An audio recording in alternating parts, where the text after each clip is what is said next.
In this video, I will show you how to apply for a Canada tourist visa. To get started, go to the official website Canada and search for Apply for a Visitor Visa. You can apply online through the ERC portal, which is the fastest and most reliable option. Before applying, make sure you have all your documents ready. You'll need your valid passport, proof of financial support, a travel plan or invitation letter if you're visiting someone, and a passport size photo. If someone else is helping you with your application, you'll also need to fill out the use of a representative form. If you're traveling with children under 18, include documents that show parental consent.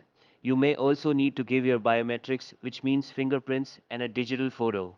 If that's required, you'll receive a biometric instruction letter after submitting your application, and you'll need to visit a nearby biometric center to complete that step.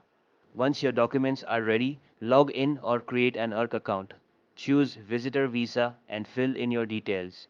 Upload all your documents, pay the visa fee of CAD 100, and if needed, pay an additional CAD 85 for biometrics. After submitting, you'll receive updates by email from the immigration office.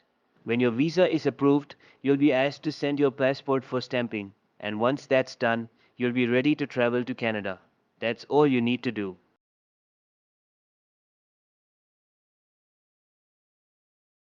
If you found this video helpful, subscribe to How to Tutors.